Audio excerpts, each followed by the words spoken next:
What's going on, everybody? Brian Mann here, Hands-On Auto Training. This is the end of the day, December 6th, 2021. Guys, got to tell you, I've been messing around a little bit with my little projects, and I'm going to take you over there and show you what's up as we get started today. But first, I want to show you guys that I did kind of update the website. We got some updates going on here, and if you take a look, this is the new look of the website. It still has a lot of the same information as before, but just so you know, you can get access to all the latest videos that we have here as well.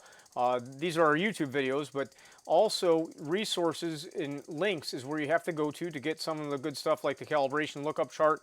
I don't think this GM calibration lookup is working any longer. I'm pretty sure it's not, but you can try that if you want. Anyhow, we got that Motorcraft website there, and also some of the class files that we use in our Picoscope class.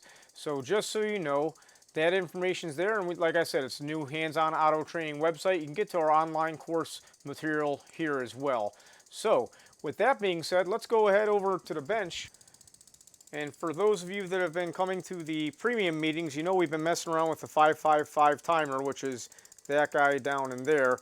What I got set up here right now is kind of necessity is the mother of all invention, right?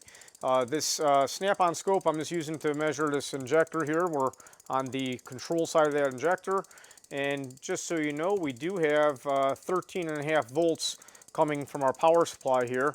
That feeds into this MOSFET driver, and then our injector has power going to it constantly from that, just like on a vehicle, and it's ground side controlled.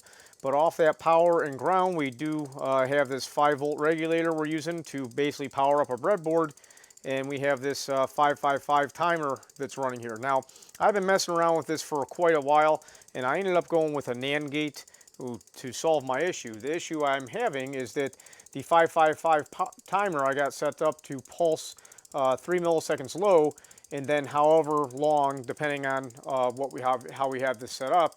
As you see here, let me just, rev it up, if you will. Rev up the engine with this potentiometer. That would be going to R1 of the 555 timer.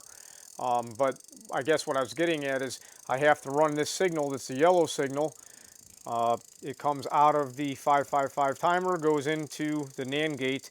The other end of the NAND gate I have held high, so we can get an inverse, or what they call an inverted knot out of it. So when one's high, the other one's low, and this one's goes low, the other one goes high. So that's how we're controlling this fuel injector. So working on stuff for the future classes. I do have a demonstration or a simulator board coming in.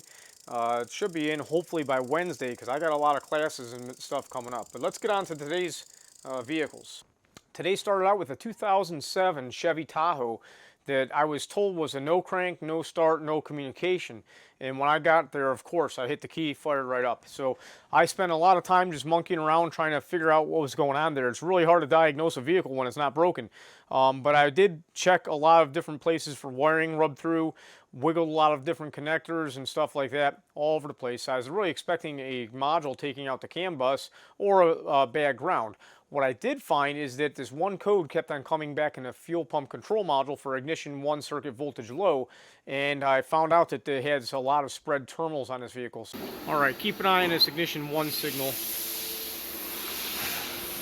See if I can keep it there for you guys. What I'm doing is I am just wiggling this harness right here. I'm literally touching this, so we got to figure out where the problem is. But I'm going to put you back onto the screen there. Hopefully you can see.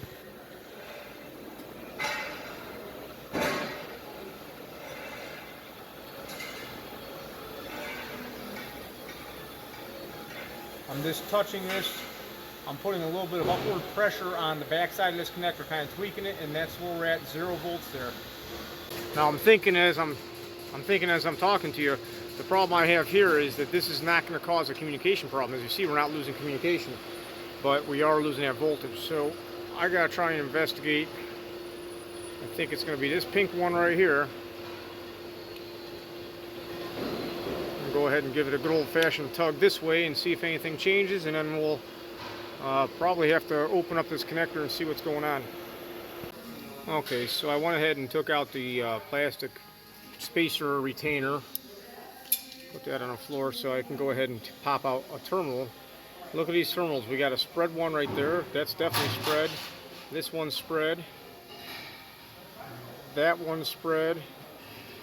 Oh man, somebody went and jamming some stuff in here, I think.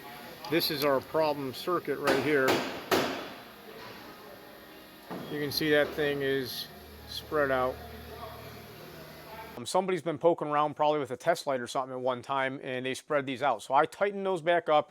I never got this thing to act up. So really it started every single time for me. I had no issues. Next up, we cut and programmed the key for a 2007 Jeep Compass. That was pretty easy, no problems there. After that, we went ahead and did some keys for a 2009 Ford Fusion. We cut and programmed these. No 10-minute wait with the AutoPad Pro or Auto Pro Pad, however you say that, was straightforward, no problems there. After that, we went to do an ABS control module in a 2013 Ford F-150. This one was a little confusing and tricky. I'll be the first one to tell you. They had the new module already installed. The old module's out. I had some sort of communication problem or something going on. So as I ID'd this thing, the Ford IDS scan tool kept on saying it was invalid part for the vehicle.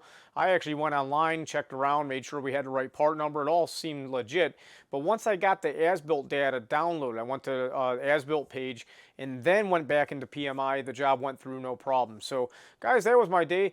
I really am having a good time working with a 555 timer and basic electronics, trying to learn more myself and apply that to what we're doing for fixing cars every day. It really is fun and challenging actually. So I'm enjoying it. I'm taking anybody that wants to come along for the journey with me. You guys take it easy. Have a great night. Bye-bye.